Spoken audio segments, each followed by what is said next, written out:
আচ্ছা, আর একটা আলোচনা আমি বহুদিন ধরে অ্যাভয়েড করে যাচ্ছিলাম, বিকজ রিলি আমার এই ফিল্ডে খুব বেশি নয়েজ নেই, নলেজ নেই, কিন্তু আমাকে এটা করতেই হবে, করতেই হবে। সেটা হচ্ছে এই যে পশ্চিমবঙ্গে যারা প্রতিবন্ধী, মানে বিশেষত যাদের ভিজুয়াল ইম্পেয়ারমেন্ট, মানে প্রায় অন্ধ বা কানে শুনতে পান না, তারা না ভীষণ খারাপ অবস্থায় আছেন। আমি প্রচুর চিঠি পাচ্ছি ভিজুয়াল ইম্পেয়ারদের কাছ থেকে, হিয়ারিং ইম্পেয়ারদের কাছ থেকে। অনেকে ইংলিশে এমএ পাস করেছেন, তাদের চাকরি পাওয়ার কথা। প্রতিবন্ধীদের জন্য তো সরকারি চাকরিতে একটা কোটা থাকে, রাইট?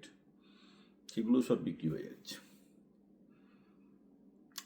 তো একটা প্রতিবন্ধী এমনিতেই একটা বাপ মায়ের উপর অনেকটা নির্ভরশীল। তো সে যদি একটা চাকরি পায়, সরকারি চাকরি পায়, বাপ মা কিছুটা অন্তত ফিনান্সিয়াল সাপোর্ট পায়, তাদের চলে যায়।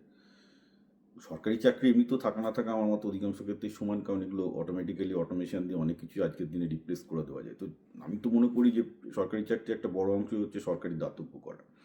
সরকারি দাতব্য যদি করতেই হয়, তাহলে তো আমার মতো প্রতিবন্ধী যে যে যে যে ছেলে মেয়েগুলোর কিছু করার নেই জীবনে, যারা বাবা মার উপর নির্ভরশীল, তাদের উপর তো বেশি সরকারের ফোকাস থাকা উচিত। এটা বাইরে আমেরিকাতে কিন্তু এই স্ট্র্যাটেজি আছে। আমেরিকাতে 5% মতো চাকরি আমি যতদূর জানি যে সরকারি প্রতিবন্ধীদের জন্য রিজার্ভ। ভারতের অন্যান্য প্রদেশেও এটা হয়।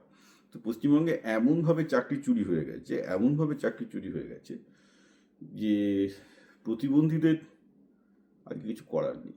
তারা সবাই আমাকে লিখছেন, আমি কি বলবো? আমি তো একটা পলিটিশিয়ান না যে আমি কালকে তৃণমূল সরকারকে ফেলে দিতে পারবো, তৃণমূলের চোরগুলোকে ফেলে দিতে পারবো। আমি শুধু তৃণমূলে, আমার সবার সাথে ভালো বন্ধুত্ব আছে। আমি তৃণমূলের যাদের এখনও যারা সমর্থক, কেন সমর্থক আমি জানি না, তো ধরেই নিচ্ছি যে আপনারা যখন তৃণমূলকে সমর্থন করছেন আপনাদের কারণ আছে।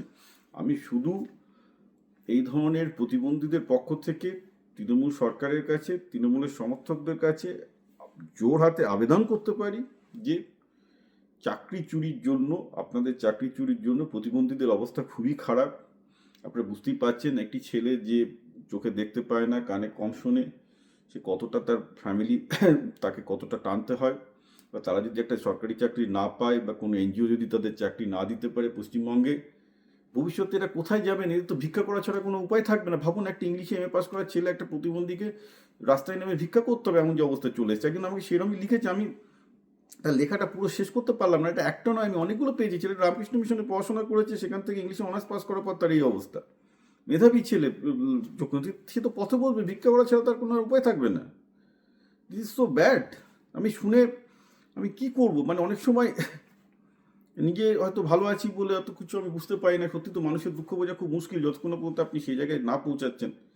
কিন্তু I felt very disappointed, very bad, যে পশ্চিমবঙ্গে আজকে চুরির ফলে, অসম্ভব এই চুরির ফলে যারা বিভিন্ন টাইপের প্রতিবন্ধী লোকজন, তারা যে কী বিপদে পড়েছে এটা অন্যদের কল্পনারও বাইরে।